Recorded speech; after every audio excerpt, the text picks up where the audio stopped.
Daily ڈسکووریز کے سامعین السلام علیکم، میرا نام محمد ادریس ہے۔ آج کا میرا موضوع قوم سبا کے بارے میں، کیوں اللہ نے ان کو تباہ برباد کر دیا ہے۔ پلیز ویڈیو مکمل دیکھیں۔ جو لوگ پہلی بار میرے چینل پر آتے ہیں پلیز میرے چینل کو سبسکرائب کریں اور پھر مزید معلومات حاصل کریں۔ کہا جاتا ہے کہ یہ لوگ گندم کے آٹے سے آٹا پیس کر روٹی بناتے تھے، لیکن وہ اس قدر فاضل اور ناشکرے تھے کہ بچوں کا پاخانہ روٹی سے صاف کرتے تھے۔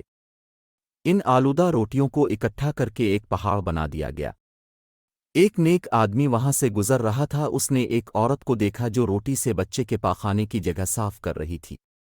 اس آدمی نے عورت سے کہا، تم پر افسوس، خدا سے ڈرو، ایسا نہ ہو کہ خدا تم پر اپنا غضب نازل کرے اور تم سے اپنی نعمت چھین لے۔ عورت نے جواب میں طعنہ دیا اور تکبر سے کہا، ایسے چلے جاؤ جیسے تم مجھے بھوک سے ڈرا رہے ہو۔ جب تک سرسری رہے گی مجھے بھوک کا کوئی خوف نہیں۔ لالچی اور فضول خرچی کرنے والوں پر اللہ تعالیٰ نے اپنا غضب نازل کرنے میں زیادہ عرصہ نہیں گزرا۔ پانی جو زندگی کی بنیاد ہے، ان لوگوں سے چھین لیا گیا۔ قحط آ گیا۔ بات یہاں تک پہنچ گئی کہ ان کا ذخیرہ کیا ہوا سارا کھانا ختم ہو گیا۔ بالآخر انہیں آلودہ روٹی پر توڑنے پر مجبور کیا گیا، جسے ان لوگوں نے پہاڑ کی طرح ڈھیر کر دیا، بلکہ وہاں سے روٹی لینے کے لیے قطار لگ جاتی تاکہ ہر کوئی وہاں سے اپنے حصے کی روٹی لے سکے۔ کفار کی برکات، قحط اور ان کے مصائب کے بارے میں متعدد روایات ہیں۔ سورہ نحل کی آیت 112 اور 113 میں کہا گیا ہے، انہی قوم سبا کے بارے میں ایک اور قصہ ہے کہ ان لوگوں نے بلک کے دو پہاڑوں کے درمیان پانی ذخیرہ کرنے کے لیے ایک بہت بڑا ڈیم بنایا تھا تاکہ اپنی زراعت کو بہتر طریقے سے کاشت کر سکیں۔ سوراخوں اور دوسرے پہاڑوں سے گزرنے والا پانی اس ڈیم میں آتا تھا اور وافر مقدار میں جمع ہو جاتا تھا۔ قوم سبا نے اس پانی کا صحیح استعمال کرتے ہوئے وسیع و عریض باغات لگائے اور زراعت میں خوشحالی لائی۔ ان باغوں کے درختوں کی شاخیں اتنے پھلوں سے لدی ہوئی تھیں، کہا جاتا ہے کہ اگر کوئی شخص سر پر ٹوکری لے کر ان کے نیچے سے گزرے تو پھل خود بخود ٹوکری میں گرنا شروع ہو جائیں گے اور کچھ ہی عرصے میں ٹوکری تازہ پھلوں سے بھر جائے گی۔ اس قوم کے بہت سے گاؤں تھے جو بہت گنجان آباد اور ایک دوسرے سے جڑے ہوئے تھے، لیکن شکر گزاری کے بجائے نعمتوں کی فراوانی نے انہیں چکرا کر غافل کر دیا، یہاں تک کہ ان کے درمیان ایک بہت بڑا طبقاتی نظام وجود میں آ چکا تھا۔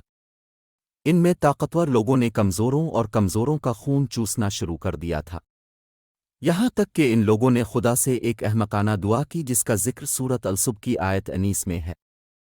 انہوں نے اللہ تعالیٰ سے یہ درخواست کی تاکہ غریب اور نادار لوگ عمرہ اور مالداروں کے ساتھ سفر نہ کریں۔ ان کی خواہش تھی کہ آبادیوں کے درمیان خشک سالی ہو اور فاصلہ بہت اچھا ہے تاکہ غریب اور کم آمدنی والے لوگ ان کی طرح سفر نہ کر سکیں۔ اللہ تعالیٰ نے ان متکبر کاہنوں پر اپنا غضب نازل کیا۔ بعض تواریخ کے مطابق ان مغرور لوگوں کی نظروں سے دور صحرائی چوہوں نے ماریب نامی ڈیم کی دیواروں پر حملہ کر کے انہیں اندر سے کھوکھلا کر دیا۔ یہاں سے تیز بارش ہوئی جس کی وجہ سے سیلاب آ گیا۔ ڈیم میں پانی بہت زیادہ جمع ہو گیا ہے۔ اللہ تعالیٰ نے اس گاؤں کی مثال بھی بیان فرمائی ہے جو محفوظ اور مطمئن تھا، ہر طرف سے اس کا رزق باقاعدگی سے آ رہا تھا، لیکن اس قریہ کے باشندوں نے اللہ کی نعمتوں کا انکار کیا تو اللہ تعالیٰ نے انہیں بھوک اور پیاس کا مزہ چکھایا، صرف ان کے کرتوتوں کی وجہ سے جو وہ کر رہے تھے، اور یقیناً ان کے پاس رسول آیا، پس انہوں نے اس کو تقویت دی، پھر ان پر عذاب آیا کہ وہ سب ظالم تھے۔ اس طرح قوم سبا اپنی طاقت کا گھمنڈ کرتی تھی اور برباد ہوتی رہی۔ ہمیں اپنی دولت پر فخر نہیں کرنا چاہیے کیونکہ یہ اللہ کا امتحان ہے اور ہمیں نہیں معلوم کہ اللہ نے کب تمام سہولتیں لے لے۔ مزید معلومات کے لیے ہمارے چینل کو سبسکرائب کریں۔ اللہ حافظ۔